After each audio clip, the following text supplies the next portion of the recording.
Hadirin yang dirahmati Allah Subhanahu wa taala.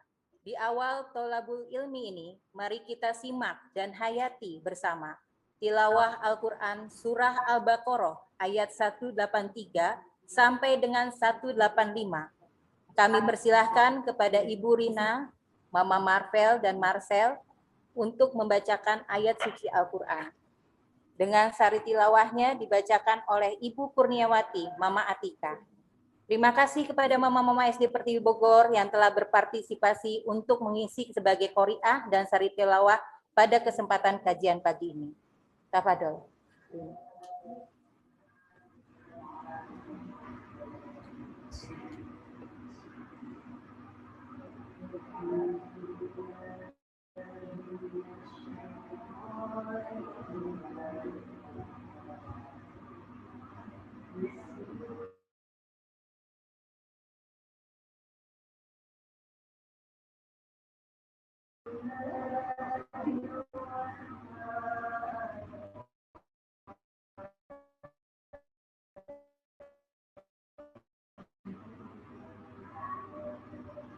الذين آمنوا كتب عليكم الصيام كما كتب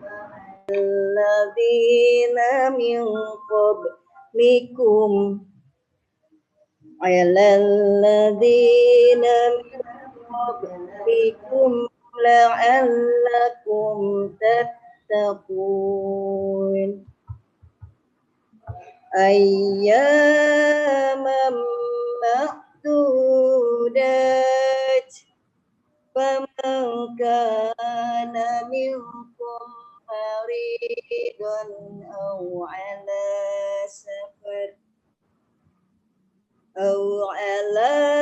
سفر فعدة من أيام أخر وعلى الذين يطيقونه فدية طعام مسكين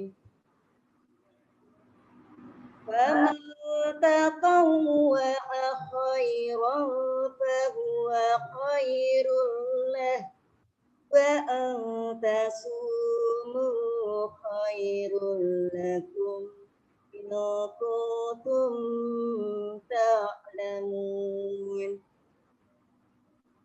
شهر رمضان الذي أنزل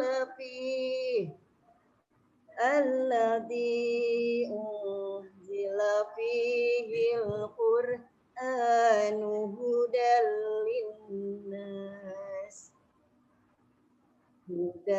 للناس وبينات من الهدى والفرقان فمن شهد منكم الشهر فليصم ومن كان مريضا أو على سفر فعدة من أيام أخر يريد الله بكم اليسر ولا يريد بكم العسر ولتكملوا العدة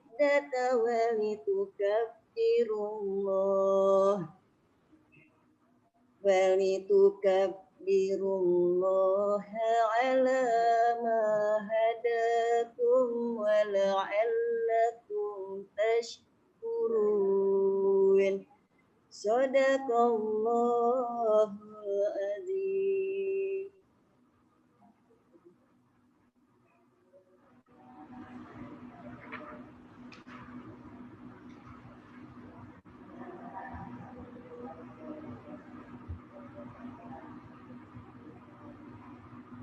Dengan menyebut nama Allah yang Maha Pengasih lagi Maha Penyayang.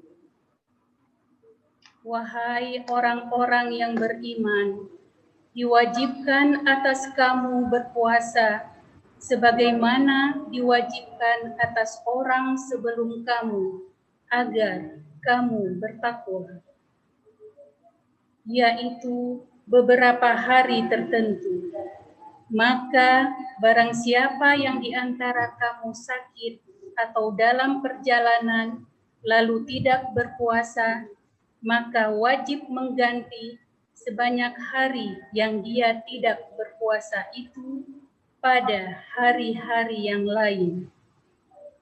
Dan bagi orang yang berat menjalankannya, wajib membayar fidyah, yaitu memberi makan seorang miskin.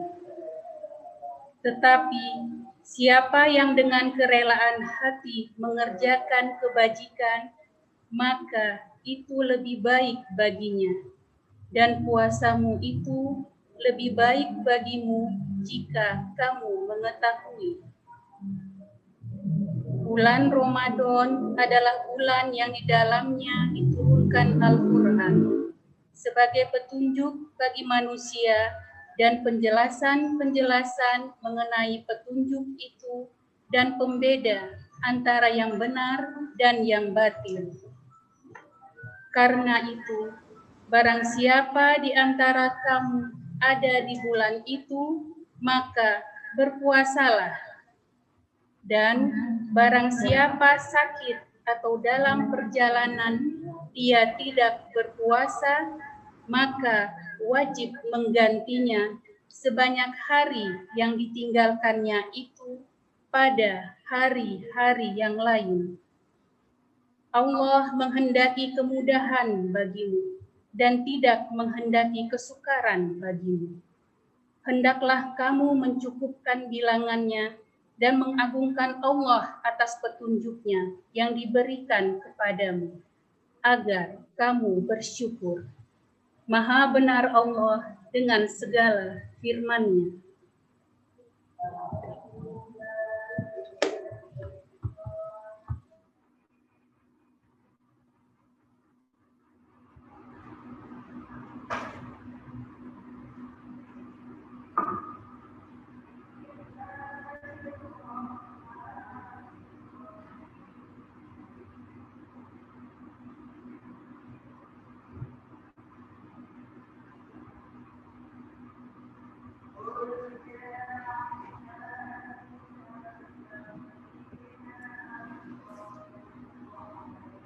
Jazakumullah khairon kasiron, Ibu Rina dan Ibu Nia, barakallah.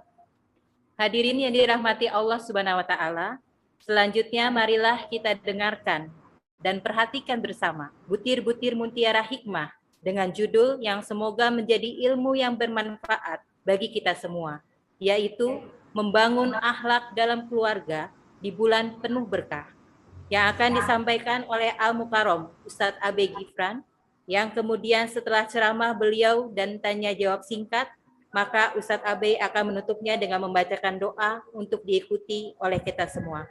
Kepada beliau kami persilakan. Tafadhol Ustadz. Bismillahirrahmanirrahim. Assalamualaikum warahmatullahi wabarakatuh.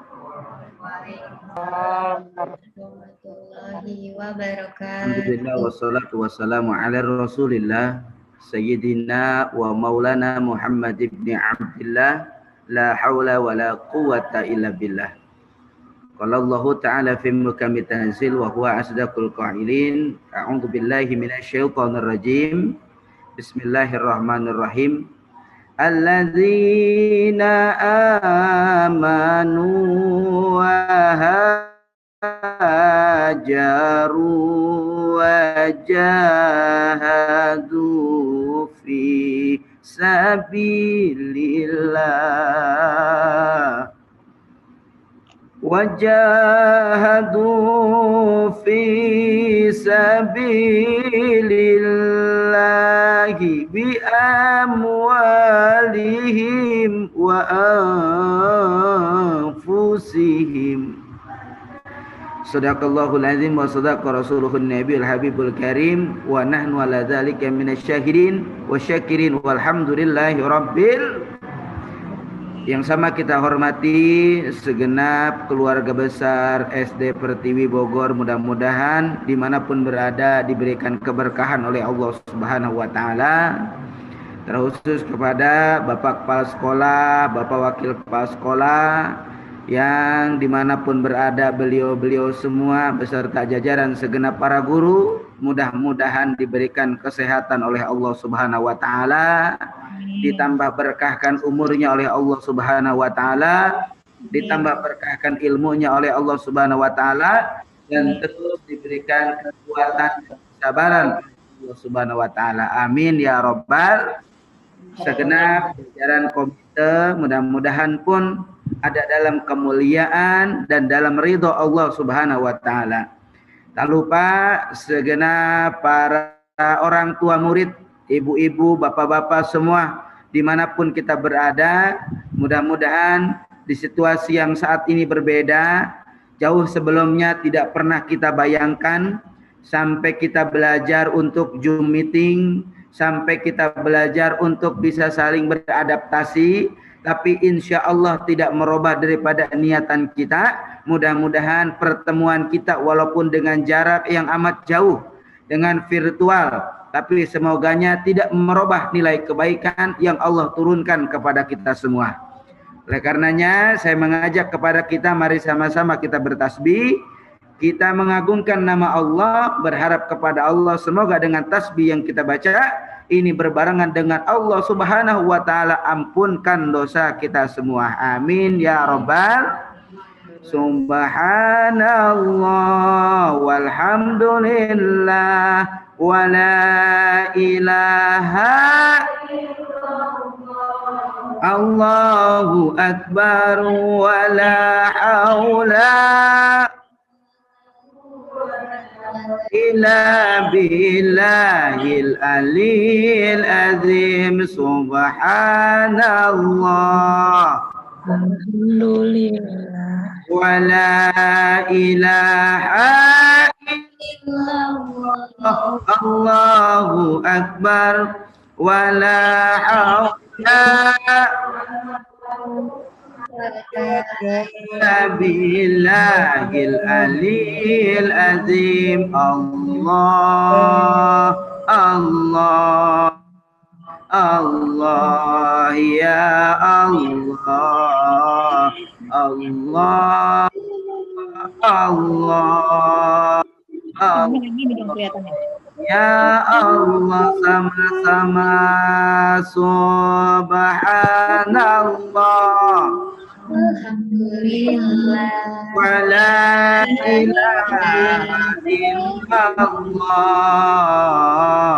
Subhan walhamdulillah wa la ilaha illallah. Allah Allah ya Allah Allah Allah Allah ya Allah. Alhamdulillah kita bisa menyebut nama Allah. Mudah-mudahan saat ketika kita menyebut nama Allah tanpa kita sadar bahwa walaupun dalam saat kita virtual, walaupun saat kita terpisah, namun hakikatnya hari ini bersama kita dalam satu waktu, tanpa kita ketahui para malaikatnya Allah amat sangat dekat ketika hamba Allah menyebut nama Allah. Alhamdulillah. Apa yang dilakukan oleh para malaikatnya Allah tidak ada lain yang dilakukan oleh para malaikatnya Allah di saat hamba-hamba Allah menyebut namanya adalah memohonkan ampun atas setiap dosa-dosa hamba yang menyebut nama Allah. Alhamdulillah. Sehingganya pagi yang penuh kemuliaan ini tanpa kita sadar, dengannya kita mendengarkan sama-sama, dengannya kita bersilaturahmi sama-sama dengan jarak yang jauh pun tanpa kita ketahui para malaikatnya Allah ada di atas kita sedang memohonkan ampun kepada Allah. Alhamdulillah. Banyak dosa kita, Bu? Banyak apa enggak? Banyakan dosa apa banyakan utang? Dosa banyak, utang banyak. Ada orangnya ada? Mana orangnya? Maka jangan jadikan pertemuan ini sia-sia. Pertemuan yang sangat luar biasa. Ada yang repot dengan ngurusin anak. Ada yang repot dengan nggak bisa masuk-masuk Zoomingnya dari tadi. Ada yang ribet mulu sama urusan kuota. Betul-betul. Sampai situasi bagaimanapun tapi kita niatin ibadah sehingga rangkaian apapun yang kita lakukan walaupun detan ada yang kena angin kuotanya, kena hujan, kena geluduk, nggak jelas pendengarannya, tapi insya Allah nilai kebaikannya tidak berubah di hadapan Allah, dan mudah-mudahan ini menjadi salah satu amal yang mengisi kita di bulan suci Ramadan. Amin ya robbal. Amin. Silaturahmi saya Abi Gifran, salah satu pengisi tetap Siraman Kolbu MNC TV bersama Ustadz Danu, dan alhamdulillah sekarang sedang membersamai Ustadz Yusuf Mansur dalam program Cahaya Hati Ramadan yang tayang setiap jam 12 siang sampai jam 12 siang di iNews TV. Dan dengan izin Allah Subhanahu wa taala, atas wasilah saya punya saudara Ibu Yuli Rustania, dengan izin Allah, di mana mungkin setahun yang lalu beliau punya cita-cita ingin mengundang saya ke tempat ini, ke SD Pertiwi ini. Saya masih ingat betul. Kayaknya mati ini. Ada apa enggak? Masih kelihatan, Bu? Masih. Ya, baik. Atas dengan izin Allah, alhamdulillah qadarnya Allah baru hari ini bisa silaturahmi. Baru hari ini bisa ketemu, bertatap muka, walaupun tidak semua, dengan berbagai macam keterbatasan, dengan berbagai macam protokol kesehatan, tapi nyatanya tidak merubah niatan kita untuk bersilaturahmi. Semoganya pertemuan ini ada dalam keberkahan dari Allah Subhanahu wa taala. Tak ada satupun manusia yang dapat bisa merencanakan satu keadaan jauh dari apa yang Allah sudah aturkan. Kita menjadi manusia di antara makhluk Allah yang lain sebagai makhluk yang sempurna. Tentu Allah Subhanahu wa taala mengetahui kadar dan kemampuan kita. Sebagaimana kata Allah, la yukallifullahu nafsan illa wus'aha, bahwa apapun beban yang Allah ujikan kepada kita, semua tidak akan pernah keluar dari batas kemampuan kita. Oleh karenanya, walaupun situasi pandemi saat ini belum ada hal yang bisa memperlihatkan tanda-tanda daripada pandemi ini berakhir. Oleh karenanya, jangan sampai kita putus asa. Walaupun tanda-tanda itu belum berakhir, bahkan kedatangan corona ini membuat semua orang ruwet, membuat semua orang berubah. Yang tadinya aktivitas kita sebebas apa yang kita inginkan, gara-gara corona aktivitas kita dibatasi. Bahkan banyak sekali yang menjadi guru dadakan. Benar apa enggak? Ada yang begitu ada? Ada yang ibunya berantem mulu sama emaknya, ada di rumah ada? Mana orangnya? Gara-gara corona, kita dapat merasakan bagaimana menjadi seorang guru yang penuh dengan kesabaran, penuh dengan ketelatenan, penuh dengan keseriusan mendidik anak-anaknya, mendidik anak-anak didiknya untuk menjadi manusia mulia, manusia terhormat yang cita-citanya dapat tercapai. Ternyata hari ini, di tahun ini, di pandemi ini, kita sebagai orang tua merasakan bagaimana rasanya jadi seorang guru di rumah masing-masing. Alhamdulillah. Orang tua yang baru sehari suruh ngajarin anaknya udah nggak sanggup. Ada yang begitu ada? Mana orangnya? Makanya begitupun guru-guru yang ada tidak pernah biasa, yang biasanya sering ngajar, Yang biasanya sering ke sekolah, dituntut ngajarnya di handphone. Ada yang begitu ada?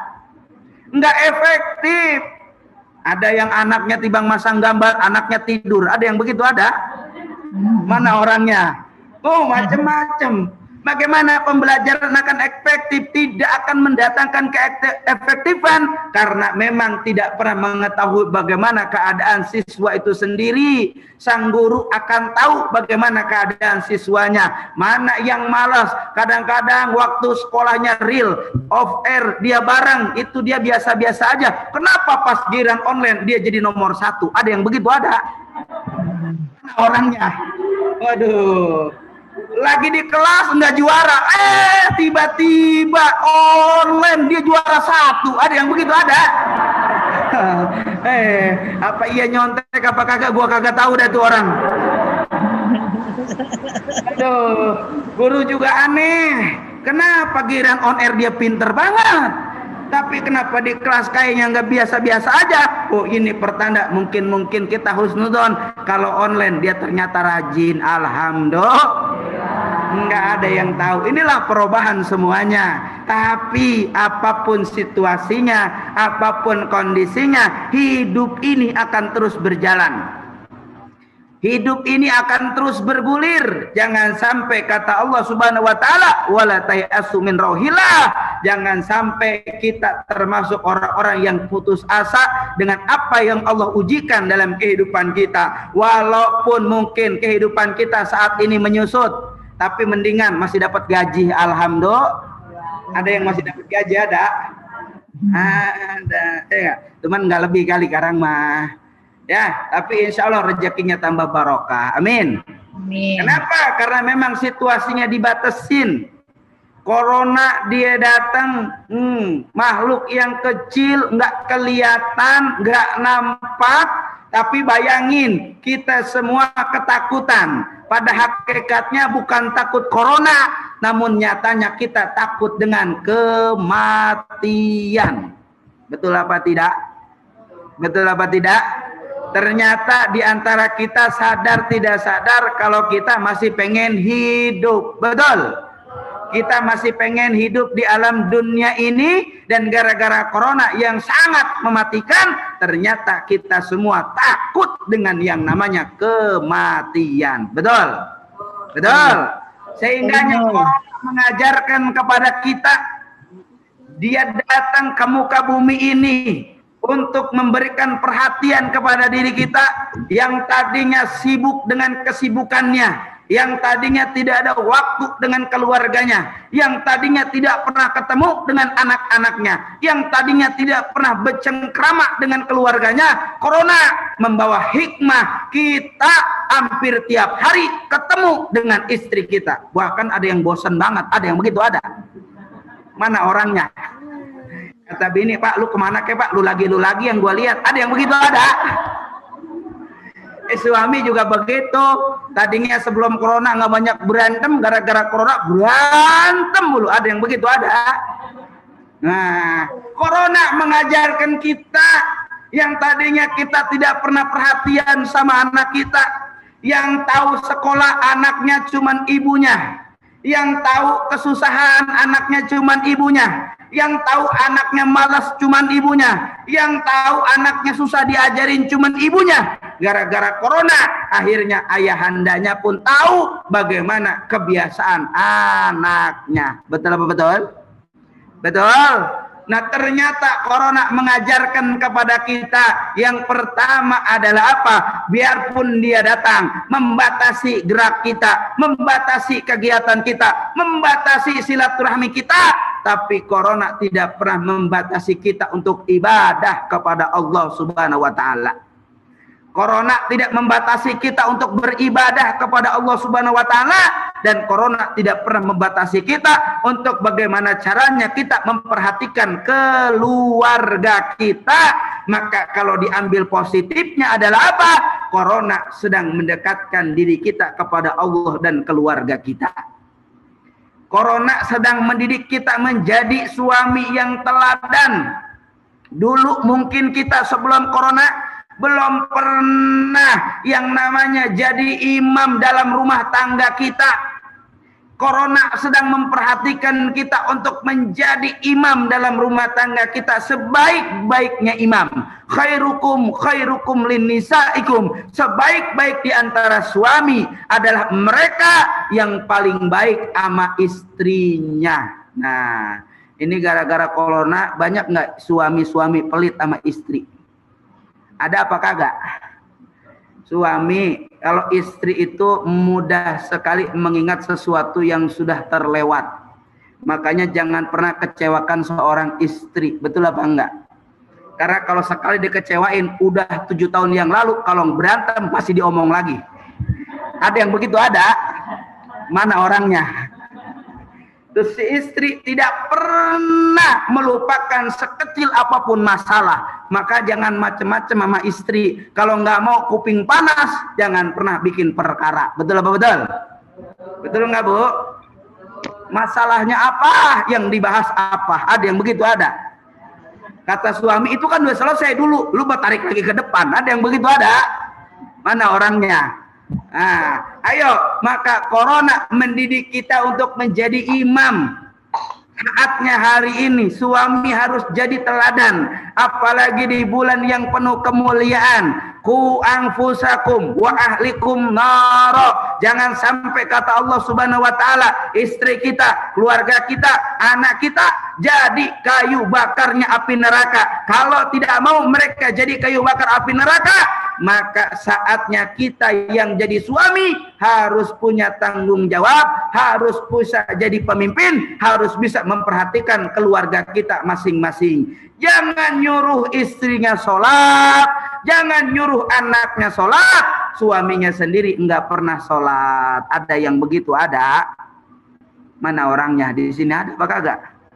Nah, jangan sampai kita jadi suami hanya bisa menyuruh, tapi kita tidak bisa jadi teladan. Oleh karenanya, kalau pengen istri kita soleha, kalau pengen anak-anak kita soleh, yang patut jadi contoh, yang patut jadi panutan, yang patut jadi sesuatu yang memotivasi, nggak ada lain. Yang pertama adalah seorang suami, kepala rumah tangga harus mencontohkan yang baik-baik. Kenapa sampai saat ini kita rasakan Rasulullah begitu dicintai seluruh umat, bahkan umat merindukan Rasulullah, bahkan umat mengagumi Rasulullah, bukan hanya para sahabat, tapi orang-orang yang memusuhi Rasul pun begitu kagum dengan Rasul, karena Rasulullah SAW berjalan memperjuangkan agamanya Allah. Wa innaka la'ala khuluqin adim. Tidak ada lain melainkan dengan akhlak yang agung. Alhamdulillah.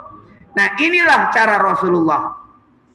Inilah kesuksesan Rasul. Rasul sukses bukan karena kegagahannya, bukan karena kekuatannya, bukan dengan kehebatannya, bukan dengan keegoisannya, tapi Rasul merangkul, menyejukkan, memeluk dengan akhlak yang penuh kemuliaan. Harusnya kita sebagai umat Rasulullah, penerus-penerus daripada Nabi kita Nabi Muhammad, tidak ada lain, berjalanlah kita dalam keluarga kita dengan akhlak yang mulia, dengan akhlak yang agung, dengan budi pekerti yang luhur, agar adalah apa? Kita mampu menjadi teladan untuk menyelamatkan istri-istri kita dan anak-anak kita semua, insya Allah. Maka pentingnya kita punya akhlak. Jangan begini, misalkan dalam rumah tangga istri udah masak capek-capek, suami dengan enteng lisannya, enggak enak banget masakannya, ada yang begitu ada apa kagak? Kalau ada suami tidak menghargai apa yang istri lakukan, maka istri akan kapok ngelakuinnya. Kemarin aja gua masak dia nggak enakin, kalau gua masak lagi males. Kapok akhirnya. Jangan lihat Rasulullah ketika Rasul pulang dari satu perjalanan dakwah. Dia pulang saking girangnya Aisyah, Rasul pulang. Aisyah menyiapkan susu panas, namun saking girangnya, saking senengnya, dia lupa putihnya sama, tapi bukan gula yang dimasukin, tapi yang dimasukin ke dalam susu tersebut adalah garam, asin. Betul-betul. Tapi akhlak Rasul hebat. Ketika minum itu susu, Aisyah nanya sama Rasulullah, ya Rasul, bagaimana rasanya? Rasul nggak jujur apa yang Rasul katakan. Ini susu paling enak seluruh dunia. Padahal asin. Kenapa begitu? Dia nggak bilang Rasul ini asin, tapi dia pengen bagaimana caranya dari ucapannya, dari kalamnya, dari lisannya tidak menyakiti hati pasangannya. Subhanallah. Ini mah beda kita bikin sayur asem pahit diomong. Mak, lu nggak bisa nyuci apa? Nggak bisa masak apa? Emang apa? Nggak asem banget ini sayur asem tuh. Jangan. Ya, harus pakai akhlak.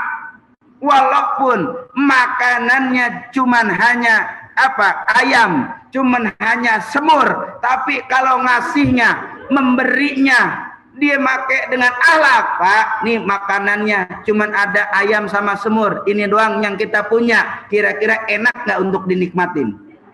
Enak apa kagak? Ya enak ayam ya Bu ya. Oh, tapi kalau makanannya rimpah ruah, banyak, hidangannya luar biasa, mulai dari daging sampai ayam, macam-macam, mulai dari sayur lodeh sampai sayur sop. Lah enak banget ini jam segini orang makan ya. Enak masakannya, tapi kalau cara ngasihnya salah, makan kusia. Kira-kira enak apa kagak? Enggak enak. Betul? Enggak enak.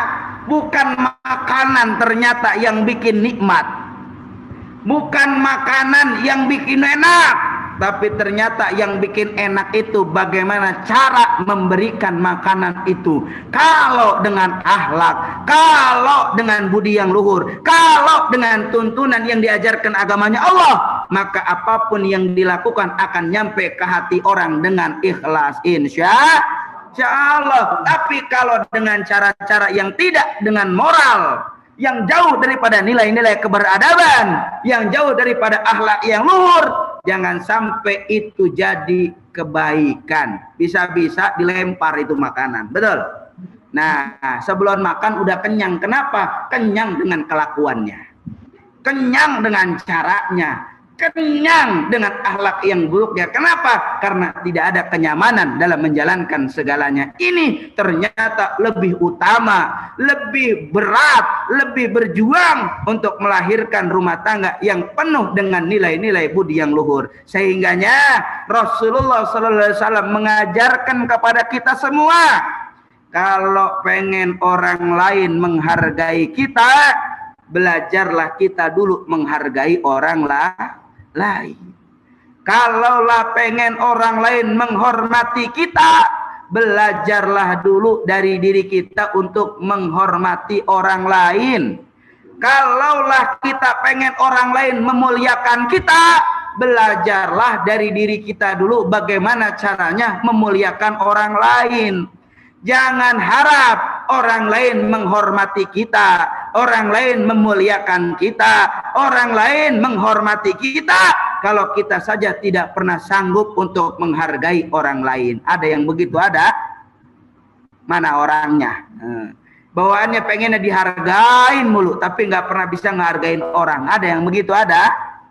Mana orangnya? Ayo, Ramadan saatnya mendidik kepada kita bagaimana caranya diri kita menjaga hablum minallah kita, menjaga hubungan kita dengan Allah, sehingga ketika orang sudah menjaga hubungannya kepada Allah dengan betul-betul ibadah. Karena bayangin, man shoma ramadhana imanan wa ihtisaban ghufirallahu ma taqaddama min dambi. Orang yang sungguh-sungguh ketika dia beribadah puasa Ramadan karena Allah, maka ganjarannya adalah apa? Allah akan turunkan ampunan baik yang lalu ataupun yang akan datang. Alhamdulillah. Kenapa? Karena puasanya karena Allah. Puasanya lillahi ta'ala. Yang Rasul takutkan adalah apa? Kam min sa'imin laisa lahu min siyamihi ila juwal atas. Banyak di antara hamba Allah, umat Nabi Muhammad, yang mereka berpuasa pada di akhirat nanti hanya mendapatkan haus dan lapar. Kenapa? Sebab karena puasanya hanya ingin mendapatkan pujian dari orang lain. Na'udzubillah. Ini yang Rasul katakan al-mananun. Apa al-mananun? Orang ibadah pengen dipuji orang. Sodakoh pengen dilihat orang. Puasa pengen dianggap soleh. Sholat mulu pengen dianggap rajin. Jangan pengen hanya batas dianggap dapat pujian orang. Tidak akan ada nilai apa-apa dalam pandangan Allah kalau kita berharap dalam ibadah ini dianggap paling soleh oleh orang lain. Maka tidak akan bernilai apapun kebaikan di mata Allah kalau kita lakukan semuanya hanya ingin mengharapkan pujian dari orang. Na'udzubillah summa na'udzubillah. Yang kedua, dari Ramadan ini mengajarkan kepada kita hablum minan nas. Bayangin, yang dijaga dari puasa ini bukan hanya cuma haus lapar. Kalau cuma hanya haus lapar, Masya Allah, hanya dapat kerugian kepada kita.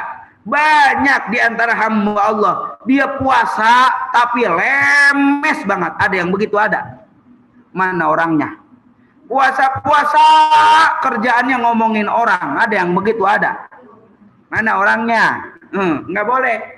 Puasa-puasa ngegunjing mulu, puasa-puasa ngebohong mulu, puasa-puasa marah-marah mulu. Kalau ada orang yang puasa kerjaannya ngegosip, kerjaannya gibah, kerjaannya ngomongin orang mulu, kerjaannya marah-marah mulu, kerjaannya bohong mulu, puasanya tidak ada faidah di hadapan Allah Subhanahu wa taala. Dia cuma hanya dapat haus, cuma dapat lapar, tidak akan pernah mendapatkan kebaikan sedikit apapun di hadapan Allah. Rugi dan sangat amat merugi. Oleh karenanya agama kita nganjurin kalau kita pengen puasanya sempurna, hifdzul lisan, jaga lisan kita. Jaga lisan kita. Salah satu di antara hamba Allah yang paling bermanfaat, yang paling dicintai banyak orang, yang paling banyak temennya adalah manusia yang ketika bersilaturahmi ia mampu menjaga lisannya. Oh, hati-hati sama lisan ini. Makanya Ramadan mengunci banget. Orang yang paling dirindukan surga salah satunya adalah hifdzul lisan. Jaga lisan kita. Sampai agama ini mengatakan bahwa man kana yu'minu billah wal yaumil akhir falyaqul khairan aw liyasmut. Orang yang iman sama Allah dan hari akhir adalah mereka yang mampu bicara baik atau lebih baik diam. Oh, sampai demikian. Kalau kita nggak bisa bicara baik, mendingan diem. Ini mah ada orang diem kagak, ngomongnya seenak dia. Ada yang begitu ada. Mana orangnya?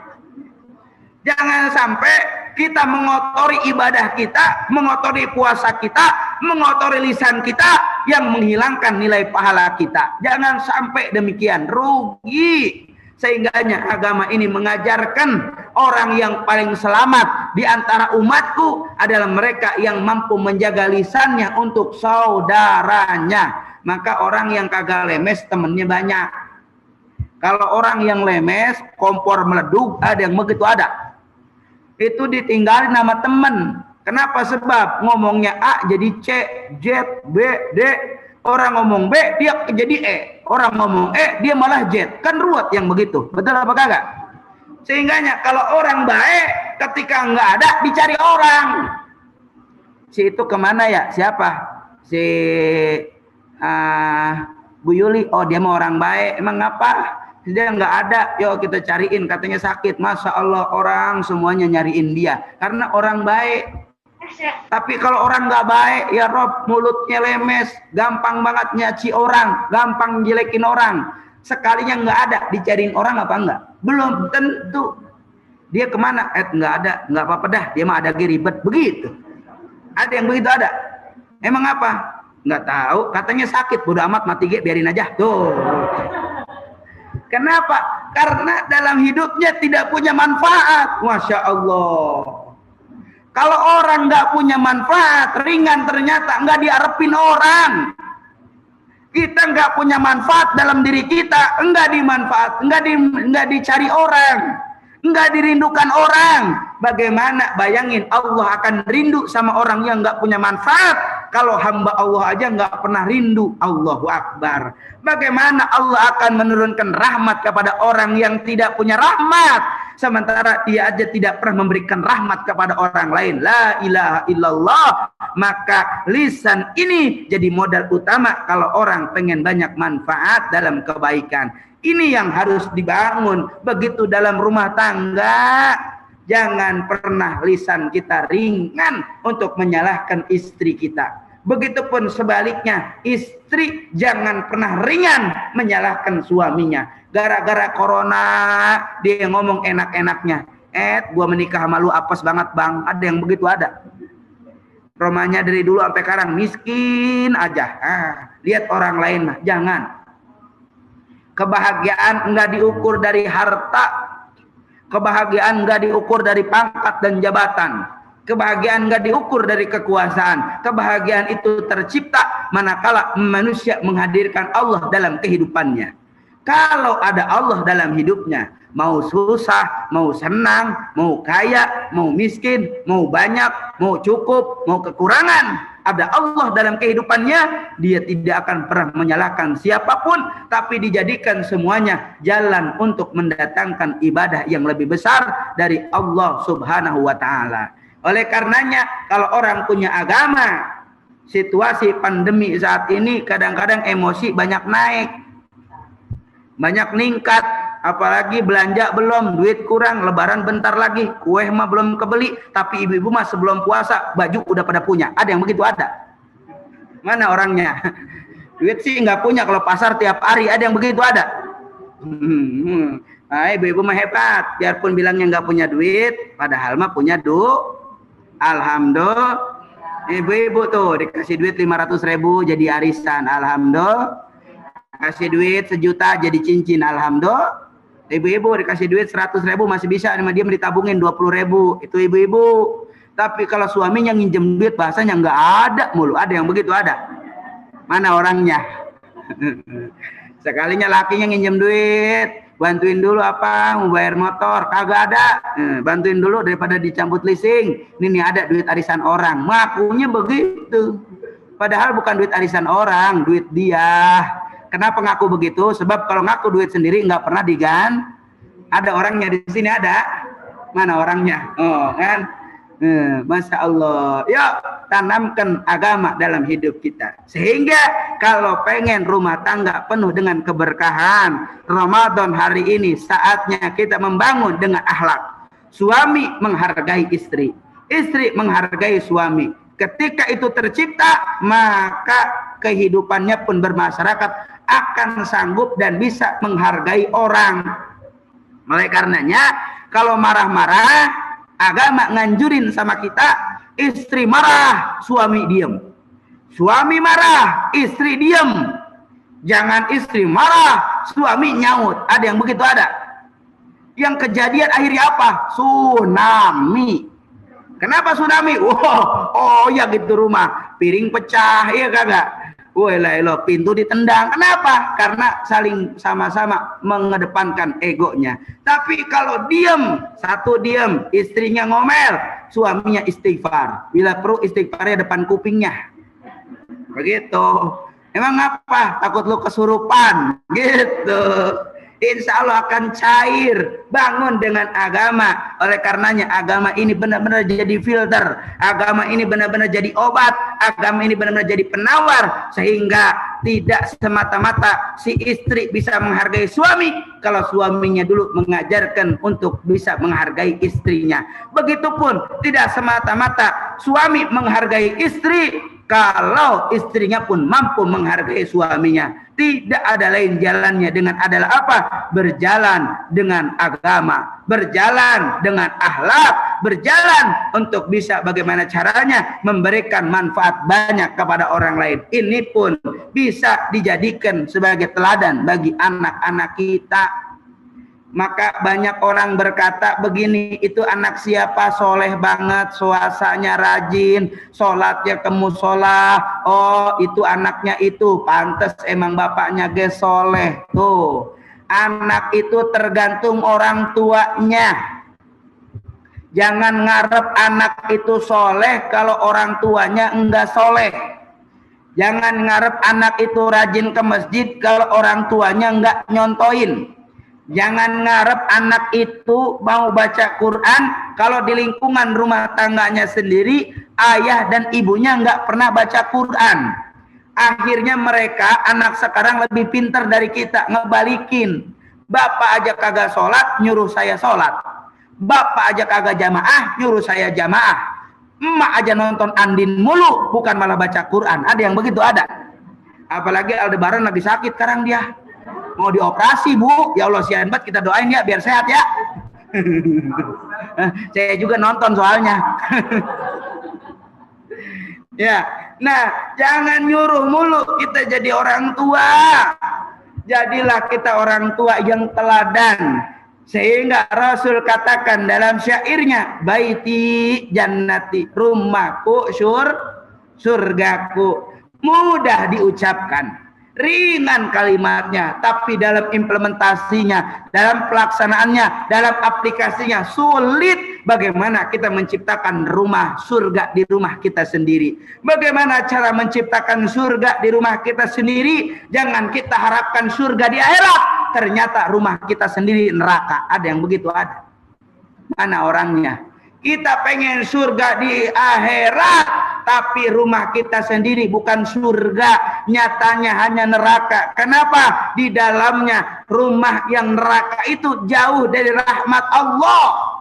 Tapi kalau rumah yang surga itu adalah Rasul katakan baiti jannati, rumahku surgaku. Istri kita soleh, dada baik beragama, mau beribadah. Suami kita soleh, mau beribadah. Anak kita soleh, rumah dihidupkan dengan nilai-nilai agama, rumah dihidupkan dengan nilai-nilai Al-Quran, rumah dihidupkan dengan nilai-nilai yang dilakukan oleh Rasulullah. Maka inilah yang disebut dengan baiti jannati. Ringan disebut, namun aplikasinya sulit dalam pelaksanaan. Maka tidak ada yang tidak mungkin. Tidak ada yang tidak mungkin. Semua bisa merubah. Semua bisa menciptakan. Semua bisa melakukan. Tinggal tergantung ada kemauan apa tidak dalam diri kita. La yughayyiru ma biqaumin hatta yughayyiru ma bi anfusihim. Tidak akan sesuatu itu bisa berubah. Tidak akan keadaan itu berubah, melainkan itu semua akan berubah tergantung daripada kemauan kita sendiri. Kalau kita pengen menciptakan surga di rumah kita, maka kita yang harus menjadi pelaku pertama untuk merubah keadaan itu. Maka kita yang menjadi pemimpin, kita yang menjadi suami, kita yang menjadi istri, kita yang menjadi kepala rumah tangga harus menciptakan perubahan. Kita yang menjadi segalanya harus menciptakan perubahan. Allah akan memberikan perubahan.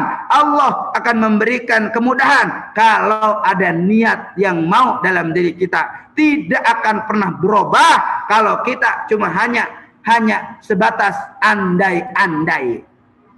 Hanya sebatas keinginan. Hanya sebatas harapan tanpa ada teladan, tanpa ada contoh, tanpa ada kemauan, tanpa ada figur, tanpa ada kita dulu yang memulai. Memulai dari hal yang terkecil, lakukan dari hal yang sederhana, berbuat dari saat ini, karena orang berbuat baik tidak ada yang tahu. Jangan begini, nanti ajalah saya mau sholatnya kalau udah tua. Ada yang begitu, ada. Nanti ajalah saya mah ibadahnya kalau udah kaya. Ada yang begitu, ada. Nanti ajalah saya mah jadi orang baiknya kalau udah corona hilang. Kalau nyampe tua, kalau nyampe kaya, kalau umurnya ada, jangan nunggu nanti. Mumpung ini Ramadan, menjadi Ramadan bulan kemuliaan untuk kita. Jadikan kesempatan, jadikan momen, jadikan waktu kita untuk bagaimananya cara kita memaksimalkan diri kita. Menjadikan Ramadan tahun ini Ramadan terbaik untuk merubah hidup kita menjadi lebih baik. Kenapa? Karena tak ada satupun manusia yang bisa menjamin untuk ia bisa dapat masuk kembali di Ramadan tahun yang akan datang. Nggak ada satupun manusia. Betul? Betul. Bahkan tahun kemarin mungkin kita masih sama orang tua kita, sama anak kita, sama saudara kita melakukan ibadah Ramadan. Nyatanya tahun ini kita bertinggal dengan orang tua kita. Kita ditinggalkan oleh ayahanda kita ditinggalkan oleh ibunda kita ditinggalkan oleh saudara-saudara kita. Mereka pulang lebih dulu. Nyatanya Allah memilih kita hari ini bisa beribadah di bulan Ramadan. Bukan kita paling suci, bukan kita nggak banyak dosa, padahal boleh jadi yang Allah pilih kita ini orang yang paling banyak dosa, yang paling banyak maksiat, yang paling banyak meninggalkan taat. Tapi Allah pilih kita. Kenapa? Karena Allah kasih kesempatan kita untuk bisa menjadi manusia yang lebih baik dari sebelumnya. Oleh karenanya, mari, karena kita tidak pernah tahu Ramadan akan datang, apakah diri kita masih masuk di dalamnya. Kalau tidak ada jaminan, maka 10 terakhir di bulan suci Ramadan ini kita manfaatkan untuk kita menjadi manusia yang lebih baik. Sebagaimana harapan Allah tidak ada lain adalah la'allakum tattaqun, menjadi hamba-hamba Allah yang bertakwa. Amin ya rabbal, amin ya rabbal. Ya Rabbi bil Mustafa balik sidana waghfir lana ma madha karami ya Rabbi bil Mustafa sidana waghfir lana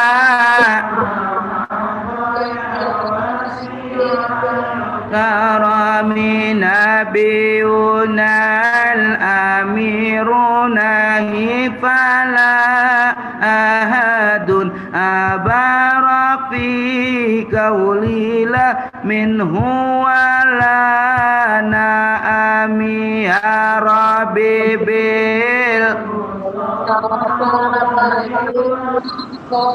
qasidana wa ghafir lana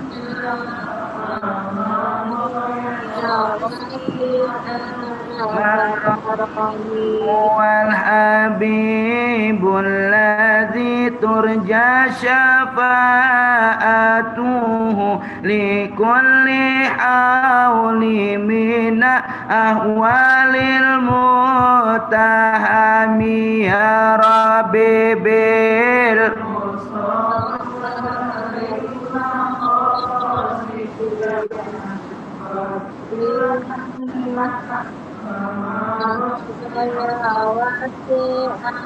Ami ya Rabbi bil Mustafa baligh maqasidana waghfir lana ma madha ya wasi'al karami ya Rabbi bil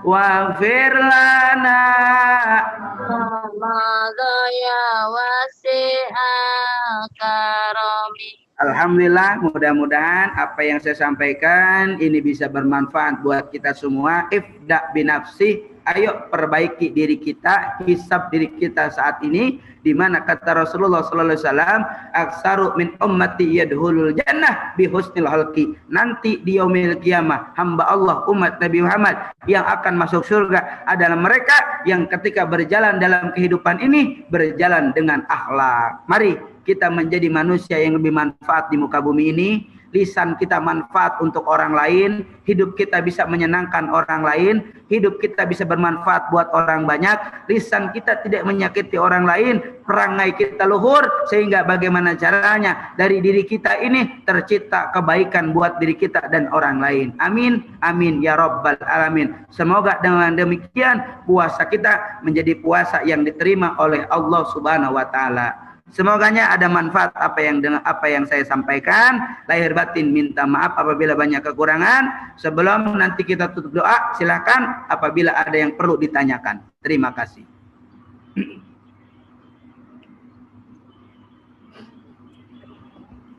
Terima kasih Pak Ustadz.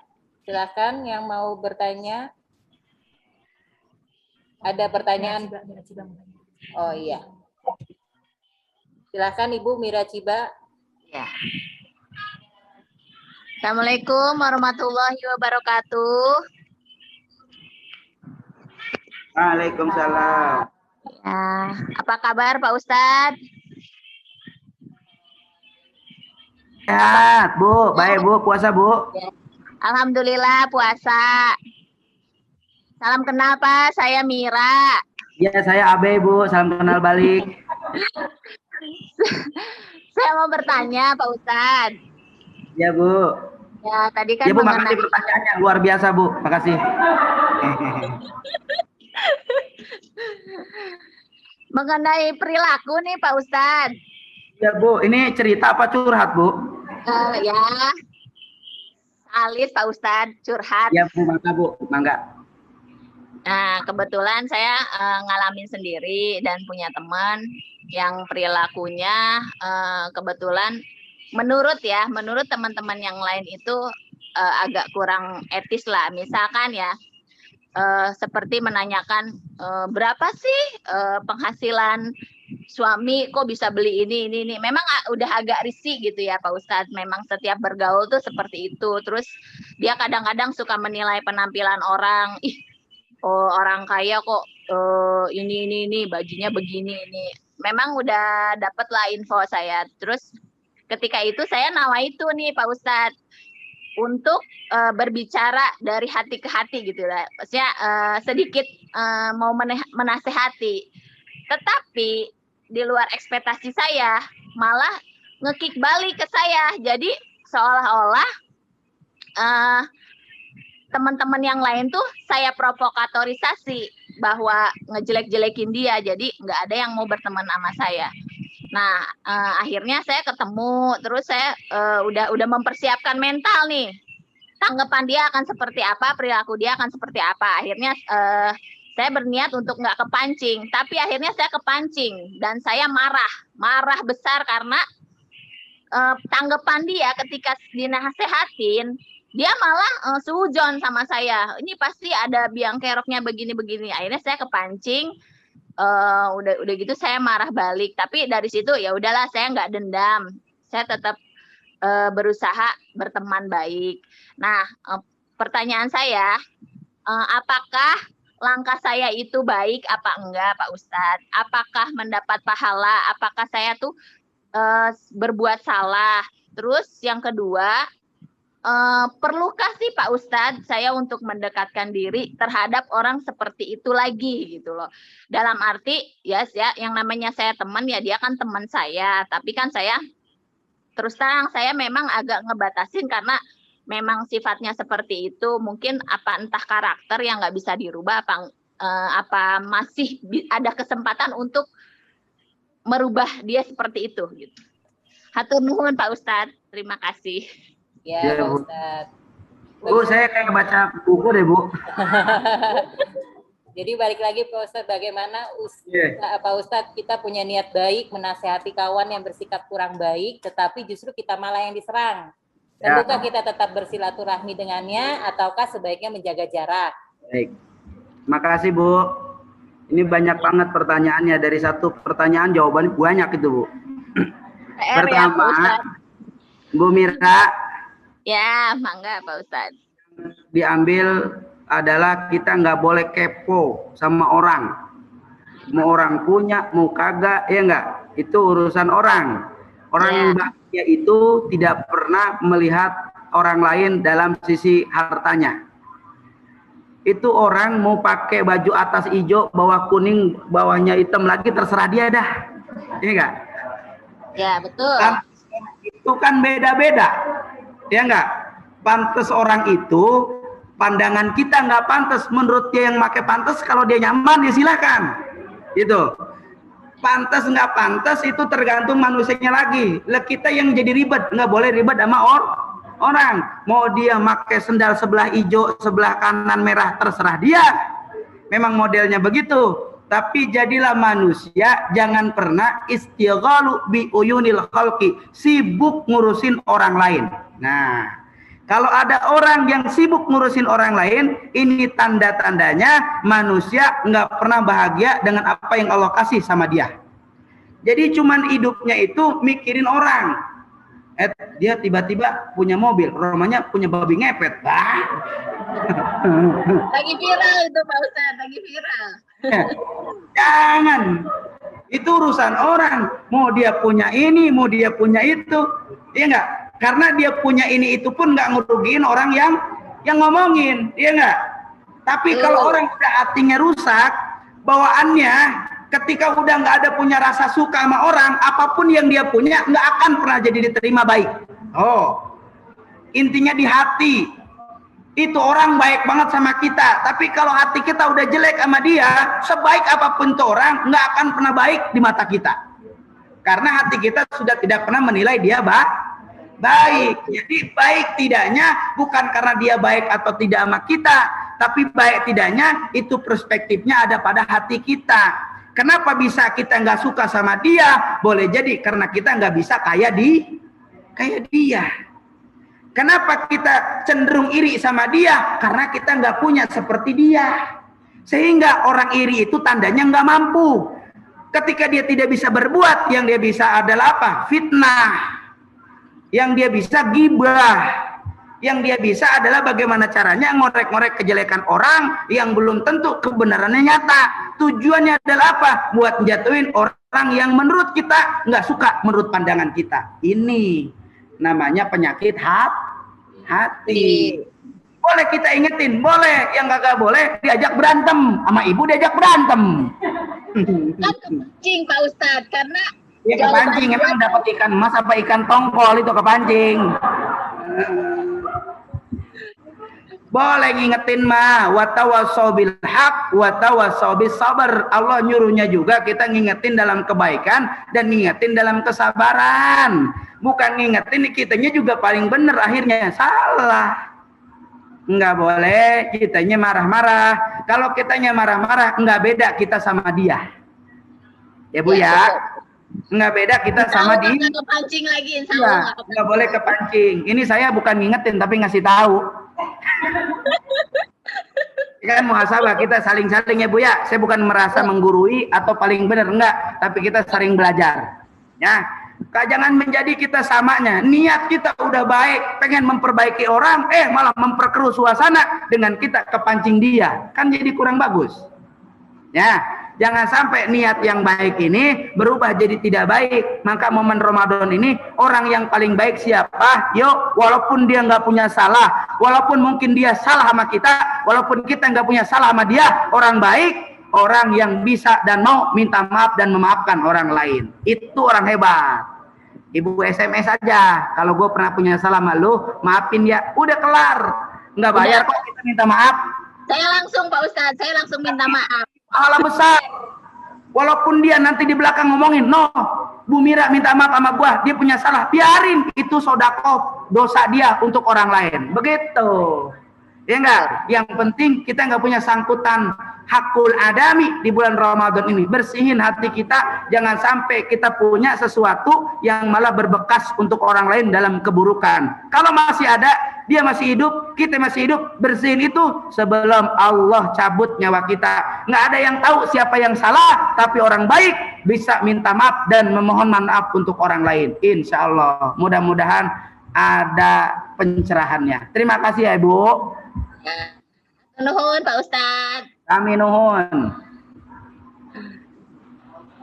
Ya Bu. Ini ada pertanyaan dalam kolom chat.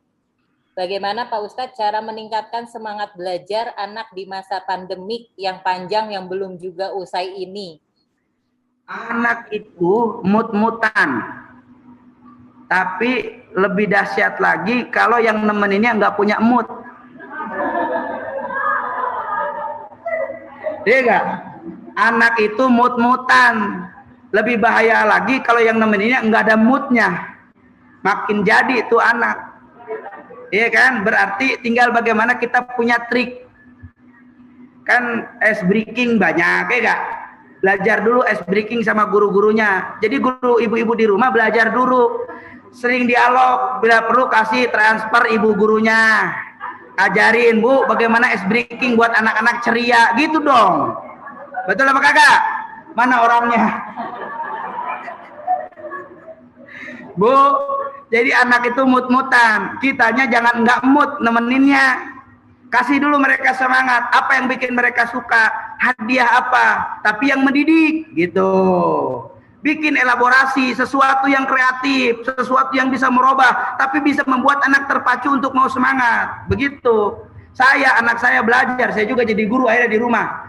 Pak, saya pengen zooming, tapi Bapak jadi kuda dulu. Jadi kuda saya. Yang penting anak saya semangat mau. Gitu Bu, elaborasi, menciptakan sesuatu yang baru, manfaat, tapi anak mau semangat belajar. Bagaimana caranya? Banyak-banyak sosialisasi sama wali kelasnya. Banyak-banyak sosialisasi sama gurunya. Ya, yang belum ngasih paket sama gurunya lebaran, kasih sekarang. Aduh. Makasih katanya.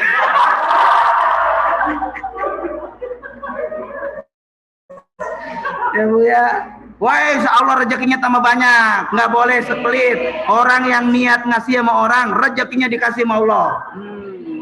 Bukan promosi, ngingetin.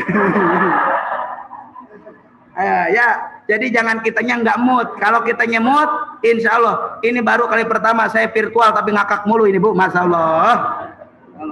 Ada lagi? Ada Ya. lagi pertanyaan? Kalau tidak ada, kami persilakan dari Bapak dan Ibu guru yang ada di sini. Mangga. Boleh. Mic-nya tadi mana?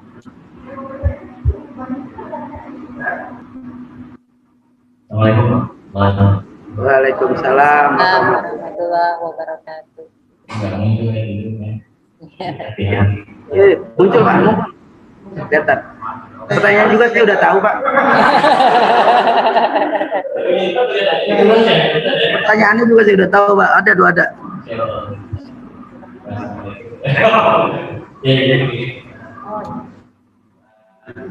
Hari itu jadi nyambung ya tadi ya sama tadi ketawa-ketawa sama Herbi ya. Ini saya juga punya guru ya, jadi bukan hanya anak-anak punya guru kita gitu ya. Bahkan guru di sini juga punya guru lagi. Alhamdulillah. Mas. Ngaji lagi gitu. Termasuk Ustaz juga jadi guru. Pak. Nah ini jadi ada katanya Kata siapa itu? memuliakan guru. Mohon penjelasan, ada bahasa di agama itu bahasa memuliakan guru dibandingkan dengan memuliakan orang tua. Apakah berbanding sama? Apakah guru-guru atau bagaimana? Itu mungkin. Baik. Terus bentuknya mungkin salah satu contoh bentuknya seperti apa gitu ya. Ntar Pak Seri nunggu hilal. Iya, Masya Allah. Masya Allah. Jadi orang tua itu ada 3. Orang tua pertama adalah yang melahirkan. Orang tua kedua adalah yang mengangkat ke langit. Siapa yang mengangkat ke langit adalah guru. Orang tua ketiga adalah mertua kita. Ini orang tua 3. Namun di antara semua itu punya masing-masing kedudukan. Kedudukan ketika mendurhakai orang tua yang melahirkan kita itu dosa besar. Tidak bisa disejajarkan dalam hal sisi itu. Tapi menjajarkannya dari sisi memuliakan. Nah, jadi memuliakan orang tua, memuliakan guru, memuliakan mertua, ini sama jajarannya, tidak boleh dibedain. Sehingganya ada di antara kita man akramal ulama faqad akramani. Kata Rasul, barang siapa yang memuliakan orang yang berilmu, orang alim, orang ulama, orang yang mengetahui agama, faqad akramani, maka mereka sama saja memuliakanku, kata Rasulullah. Jadi kalau orang tua memuliakan guru itu sebanding seperti memuliakan Rasulullah. Alhamdulillah. Maka di sini perlunya kita saling menjaga amanah di antara sama-sama. Orang tua menitipkan anaknya kepada kita, ini secara total lahir batin kita harus menjaga dan mendidik anak itu lahir batin. Begitu. Sehingga jangan sampai tidak ada kerjasama antara orang tua dan guru. Gurunya capek banget, orang tuanya nggak mikirin. Ada yang begitu, ada. Jangan sampai, tapi harus sama saling perhatian. Guru mendidik anak, orang tua juga harus memikirkan yang mendidiknya. Begitu. Dalam arti adalah apa? Bentuk perhatian. Perhatian itu tidak harus materi. Nah, kalau ada sih iya. Gitu. Tidak bentuk juga harta. Kalau ada silakan. Tapi dengan menjaga silaturahmi antara guru dan orang tua itu lebih baik dari segalanya. Jaga komunikasinya. Jangan kita nitipin anak dari anak pertama masuk sampai kelar nggak kenal sama gurunya. Berarti kan nggak jaga silaturahmi, ya kan?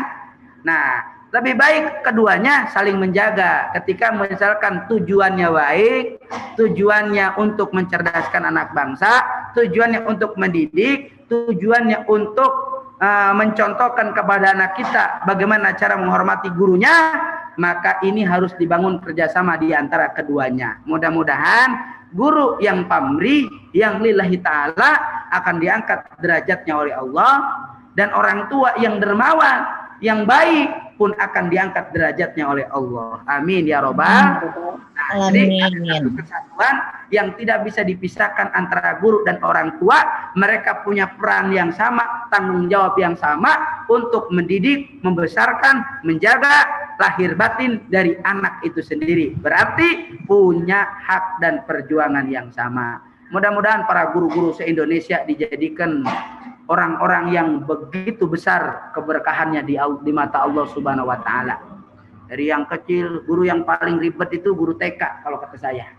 Makin jadi dosen makin gak ribet. Makin dari kecil saya pernah sebelum jadi kiai ustadz begini, pertama keluar sekolah saya jadi guru TK. Ngajarnya sehari, sakit giginya seminggu. Enggak sanggup saya mah. Makanya kalau kita saat ini jadi orang tua, diajarkan diri kita sebagai jadi seorang guru, begitu beratnya jadi guru ternyata.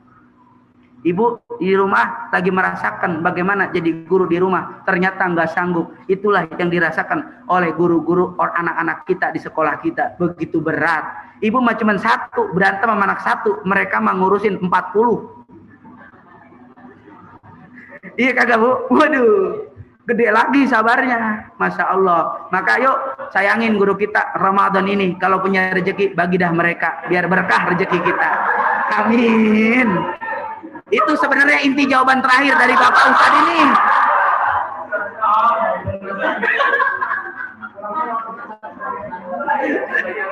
Aduh, jangan. Aduh. Iya. Iya Bu, maafin ya Bu, senang-senang saya ini sama keluarga ini. Terima kasih. Udah ya? Ada lagi Pak, ada tiga lagi. Tiga pertanyaan lagi ya Pak. Tapi kita bacain langsung ya Pak ya. Yes. Yang pertama itu dari Ibu Rahma. Mana orang? Pertanyaannya, Ustadz, bagaimana cara mengingatkan suami yang baik jika suami melakukan kegiatan usaha yang dianggap oleh agama itu haram oleh sebagian ulama? Satu dulu. Tapi suami tetap dengan keyakinannya bahwa itu halal. Walaupun sudah berkali-kali, apakah kita sebagai istri harus lepas tanggung jawab atau gimana sedangkan usaha yang dilakukan? Saya nggak tahu usahanya apa tuh ya. Jadi barometer ukuran halal haram itu ketika mencari di jalan yang dilarang oleh Allah. Halal haram ya. Jadi hukum halal haram itu ketika mencari rezeki yang dilarang oleh Allah.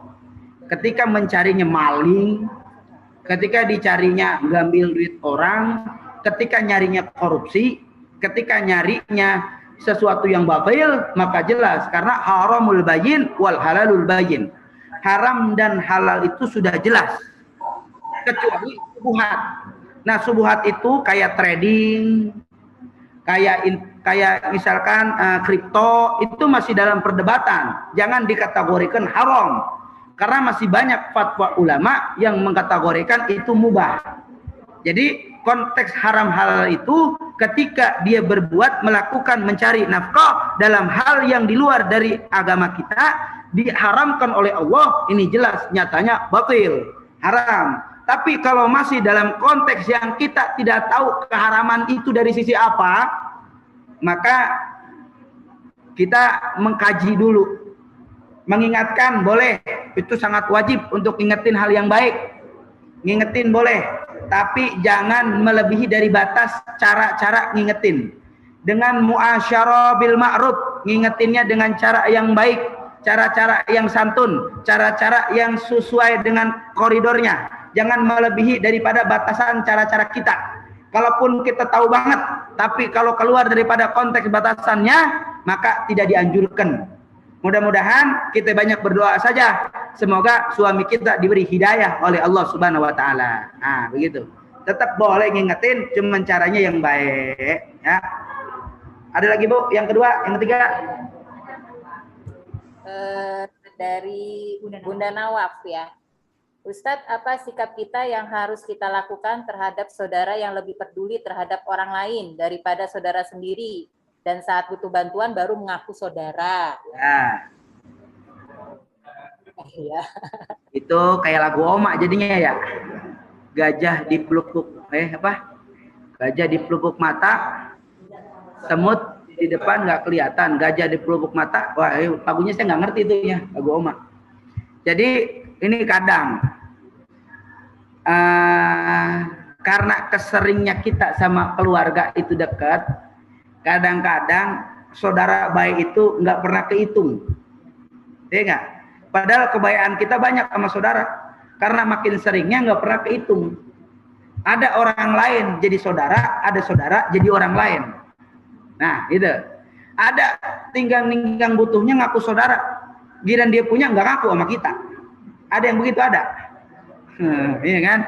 Itu udah ujian. Itu namanya ujian keluarga. Yang baik tetap bagaimana caranya dia ngaku kita, enggak ngaku kita, kewajiban kita untuk memberi kepada saudara. Permasalahan dia mau memberi sama kita, itu urusan dia, udah bukan bagian kita. Tapi ketika kita paling hebat itu adalah memberi kepada orang yang enggak suka sama kita, itu paling hebat. Kenapa? Karena ketika kita memberi sama orang yang enggak suka, kita di situ sudah punya ibadah. Percuma apa enggak? Enggak percuma. Itu ibadah kita. Ketika orang itu tidak menerima, itu urusan dia dengan Allah. Gitu. Tapi ketika kita memberi kepada orang yang tidak pernah memberi sama kita, itu dahsyat. Kita sudah punya kebaikan besar yang sebagai itu jadi tabungan pahala buat kita semua. Masya Allah. Makanya biari. Berarti ketika kita punya, dia ngaku kita sebagai saudara, berarti kita lebih cukup dari dia. Harus senang ketika orang lain banyak kita beri. Ini mah kadang begini, lu minta mulu sama gua, ada yang begitu ada. Jangan, justru kita senang aja kalau kita punya mah, jadilah orang yang senang dipinta sama orang. Jadi orang senang, cuman nggak semua orang begitu. Itu minimal hati kita kaya, belum bisa ngasih, hati kita udah kaya. Ya Allah, kalau gue punya rezeki, pengen buat bagi dia. Tuh begitu. Walaupun belum bisa bagi, tapi hatinya udah bisa membagi. Alhamdulillah. Ini jangan begini, gue baru-baru bagi lu, hidup gue aja susah. Nah, bagi enggak, ngomong enggak enak. Bener apa enggak? Ngebagi enggak, ngomong enggak enak. Mendingan udah, ya doain aja gue ada rezeki, ntar gue bagi lu ya. Kalau belum ada rezeki lu sabar dulu. Tuh, enak begitu. Walaupun bahasanya tetap enggak ngasih, tapi yang disampainya enak. Walaupun tetap enggak ngasih, tapi bahasanya enak. Atau lu mah ngasih enggak enak bahasa kan gitu. Ini mah ngasih kagak, bahasa lu nggak enak. Kan nggak rapi tuh begitu. Jadi semuanya akan ringan dengan lisan, semuanya juga akan sakit dengan lisan. Tergantung cara pandang kita. Mudah-mudahan jadi berkah, rezekinya banyak sehingga terus bisa bagi sama orang banyak. Amin. The last question Pak Ustadz. Ya. Dari Umi. Bagaimana menghadapi anak lelaki yang menginjak ABG, mulai suka-suka dengan lawan jenis? Kami sebagai orang tua berusaha untuk mengingatkan sebaiknya sebagai teman saja dan dijadikan untuk penyemangat belajar.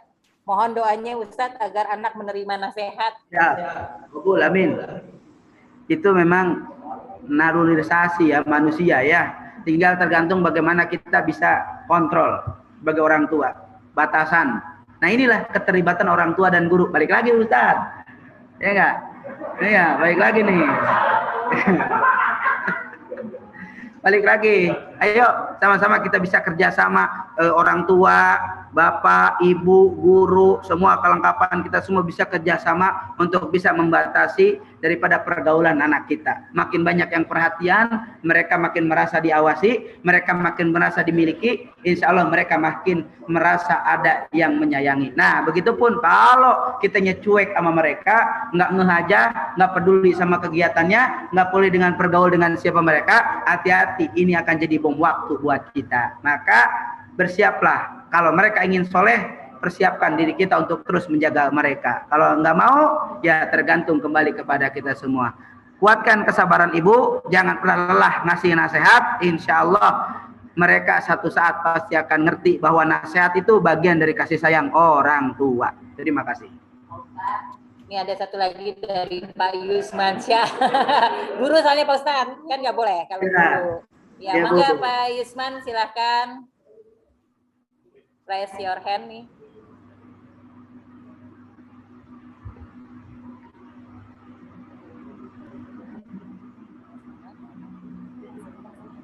Pak Yusman, mute-nya dinyalakan. Mikrofonnya. Atau bisa diketik di chat.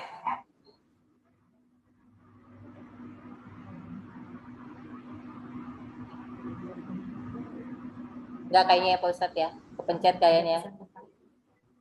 Ya.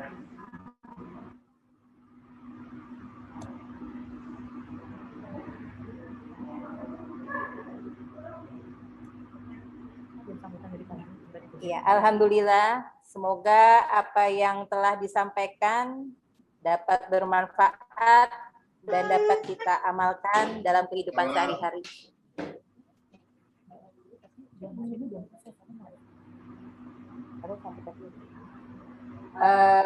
Untuk sementara, untuk selanjutnya kita bersama ini kami mengundang Ibu Eti, Wakil Kepala Sekolah, menyampaikan sepatah kata dari sekolah. Enggak Ibu Eti?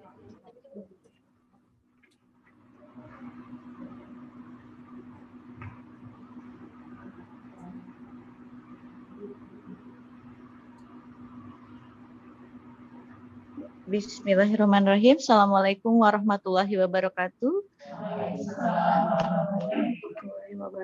Yang kami hormati narasumber kita hari ini, Bapak Ustadz Abe Gifran.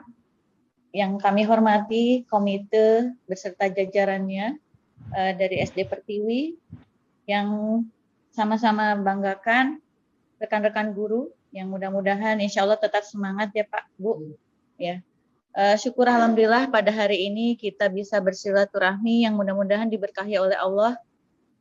Ini tempat sudah lama tidak digunakan sebagai kajian, yang alhamdulillah pada bulan yang berkah ini diawali lagi kajian oleh komite. Untuk itu kami sangat juga berterima kasih kepada komite sekolah SD Pertiwi yang telah kembali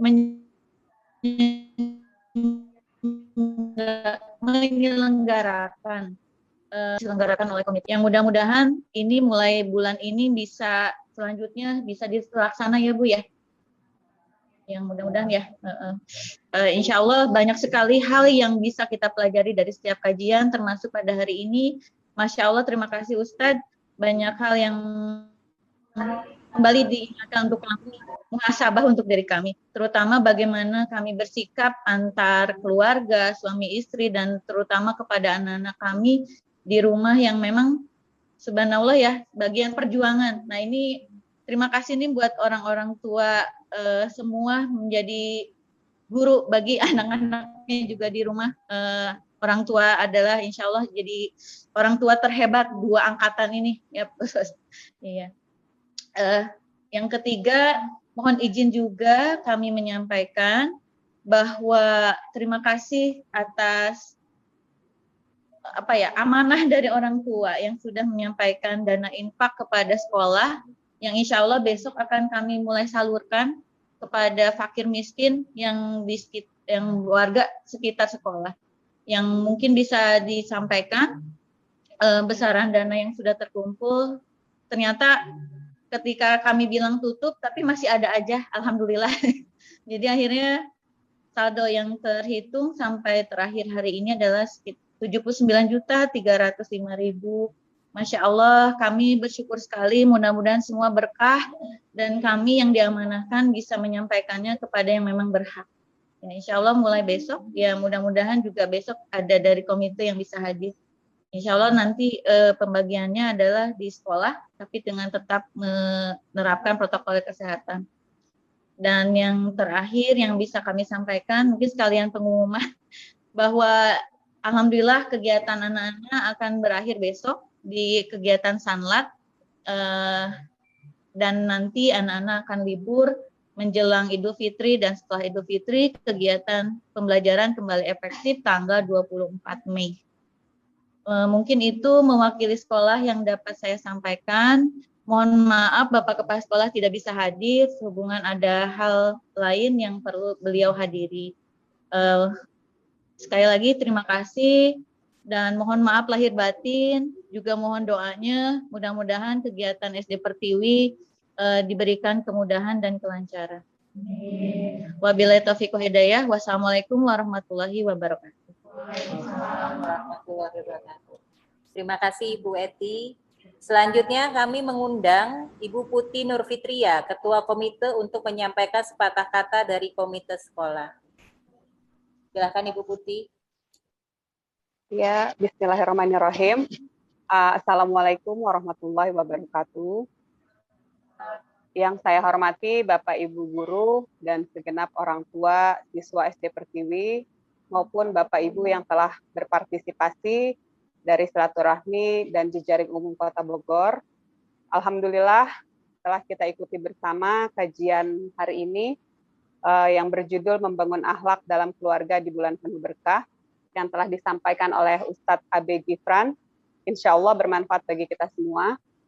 Kami aturkan terima kasih kepada Ustadz yang telah menyempatkan hadir langsung ke lokasi Masjid Baitun Nisa SD Pertiwi. Terima kasih kepada pihak sekolah yang telah mendukung kegiatan kerohanian untuk keluarga besar SD Pertiwi Bogor, yang sebelum terjadinya pandemi sebenarnya kita laksanakan secara offline di Masjid Baitun Nisa tercinta ini. Namun dikarenakan masih dalam keadaan pandemi, demi protokol kesehatan, maka sementara ini kita laksanakan secara online. Semoga kajian ini dapat kita laksanakan di waktu-waktu mendatang. Amin ya rabbal alamin. Wabillahi taufiq wal hidayah. Assalamualaikum warahmatullahi wabarakatuh. Terima kasih Ibu Putih. Bangga Bapak, Pak Ustadz mimpin doa. Alhamdulillah, Masya Allah, Barakallah. Saya ucapkan terima kasih banyak kepada ibu-ibu semua yang sudah menginfakkan sebagian hartanya. Masya Allah, luar biasa. Mudah-mudahan di pandemi ini tidak mengurangi niat dan semangat kebaikan, sedekah semuanya. Mudah-mudahan dijadikan keberkahan oleh Allah Subhanahu wa Ta'ala. Insya Allah bukan cuma buat yatim, duafa, tapi saya rasa buat guru-guru juga berkah. Bila perlu dibagi semua tuh guru-guru biar jadi berkah semua. Amin. Insya Allah orang-orang tuanya ridho semua. Amin. Baik, kita tutup hari ini. Mudah-mudahan pertemuan ini jadi keberkahan buat kita. Allah yang punya maksud dan tujuan. Sehingga mengumpulkan kita hari ini dengan izin Allah juga saya bisa bersilaturahmi dengan seluruh keluarga besar SD Pertiwi. Mudah-mudahan pertemuan ini adalah nilai kebaikan dari Allah Subhanahu wa Ta'ala. Mari sama-sama kita berdoa. Saya yakin yang hadir hari ini ada orang yang paling dicintai oleh Allah. Tidak perlu banyak, satu saja orang yang paling dicintai oleh Allah, maka ini akan mendatangkan ampunan Allah bagi kita semua. Oleh karenanya mari kita istighfar, berharap istighfar ini mengawali daripada Allah mengampunkan dosa kita. Astaghfirullah rabbal baraya. Astaghfirullah minal khotoya. Rabbi zidni ilma nafi'a wa wafiqni amalan salihan, amalan makbulan. Sekali lagi, astaghfirullah rabbal baraya, astaghfirullah minal khotoya, Rabbi zidni ilma nafi'a wa wafiqni amalan salihan, amalan makbulan. Wafana ya karim rahmatika ya arhamar rahimin. Allahumma sholli wa sallim ala sayyidina wa habibina wa syafi'ina maulana Muhammad wa barik wa karim wa adim tabarak rabbana wa ta'ala an kulli sahabati rasulillahi ajma'in. Amin ya Allah ya rabbal alamin. Hamdan syakirin, hamdan naimin, hamdan yuafi ni'amahu yukafi'u mazida. Ya Rabbana lakal hamdu kama yanbaghi li dhalali wajhikal karim wa adimi sultanik. Allahumma sholli ala Sayyidina Muhammad wa ala ali Sayyidina Muhammad wadfa'na minal bala'il mubram innaka ala kulli syai'in qadir. Ya Allah ya Rabbana, terima kasih banyak atas segala nikmat yang kau berikan kepada kami ya Allah, sehingga kami tidak pernah berpikir ya Rabb, kalau hari ini kau izinkan kami bisa bertatap muka dengan semua keluarga besar kami ya Allah, SD Pertiwi ya Allah, dengan izinmu dalam kemudahan ya Allah. Terima kasih banyak kau hantarkan kami sampai detik ini mampu dan bisa ibadah di bulan suci Ramadan ya Allah. Mudah-mudahan ya Rabb, Ramadan ini menjadikan hal yang untuk kami menambah kesabaran kami ya Allah, menambah rasa syukur kami kepadamu ya Allah, dan senantiasa memperkuat keimanan kami kepadamu ya Allah. Kami sadar betul ya Rabb, kami yang banyak dosa, kami yang banyak salah, kami yang banyak maksiat, kami yang masih sering meninggalkan taat ya Rabb. Tapi maha luar biasanya Engkau ya Allah memilih kami di antara hamba-hambamu yang lain, termasuk orang-orang yang kau izinkan dapat ibadah di bulan yang penuh kemuliaan ini ya Allah. Jangan jadikan dosa kami menutup pintu rahmat-Mu untuk kami ya Allah. Jangan jadikan setiap kemaksiatan kami menutup pintu ijabah doa-Mu untuk kami ya Allah.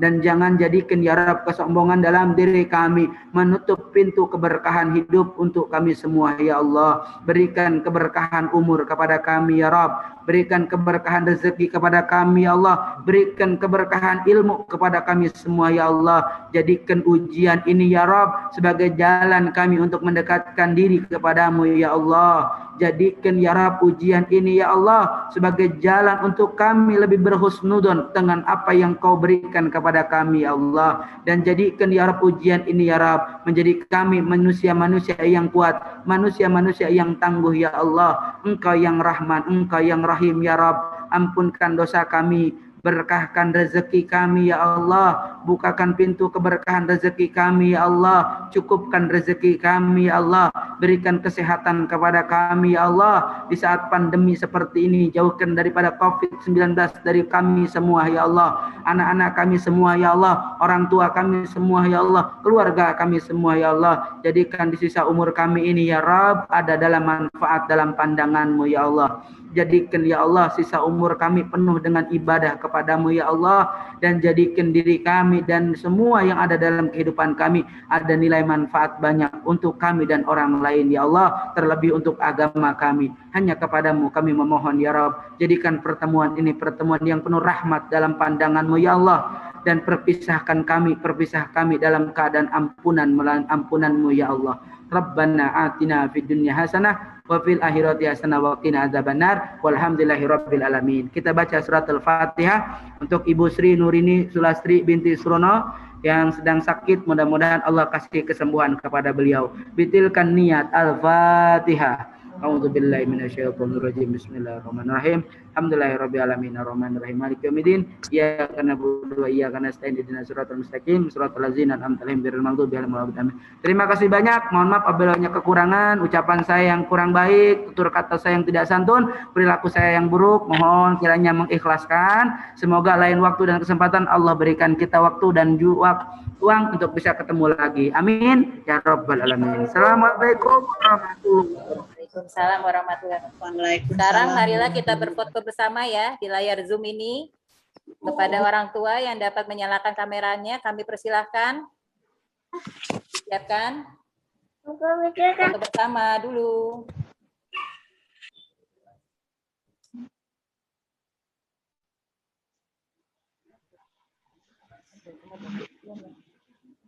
Ayo. 1, 2, 3.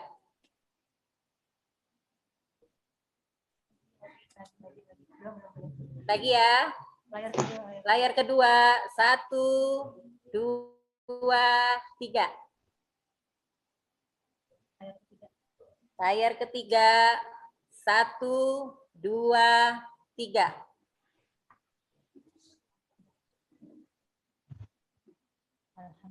Alhamdulillah.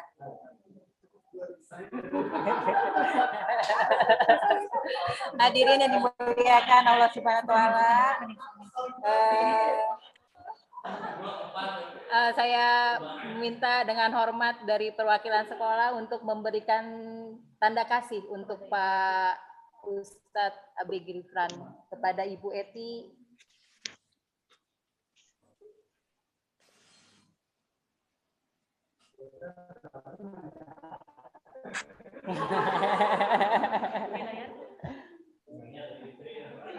Langsung di layar biar kelihatan.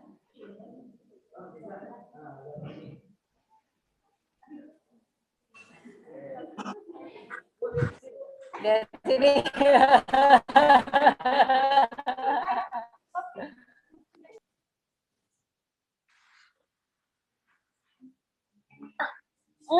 Ini apa? Abang nanya. Enggak. Mau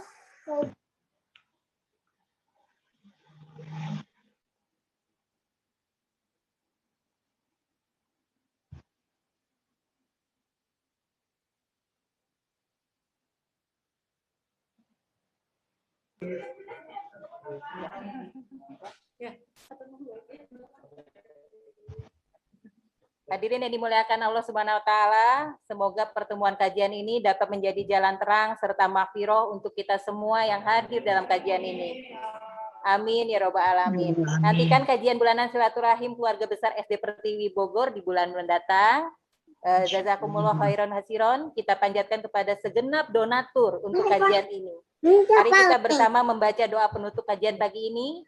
Bismillahirrahmanirrahim. Subhanakallahumma wa bihamdika asyhadu an la ilaha illa anta astaghfiruka wa atubu ilaik. Akhirul kalam wabillahi taufik wal hidayah. Wassalamualaikum warahmatullahi wabarakatuh. Waalaikumsalam warahmatullahi wabarakatuh. Assalamualaikum.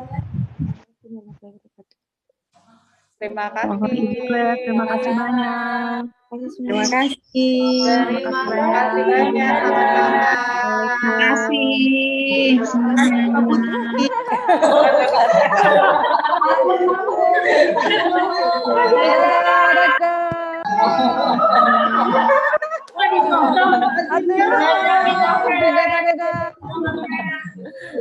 Maaf batin.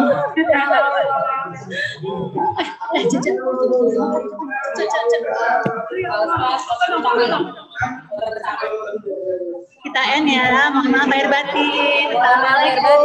Kita end ya. Assalamualaikum warahmatullahi wabarakatuh. And meeting for all. Lahir batin. Bye. Dah.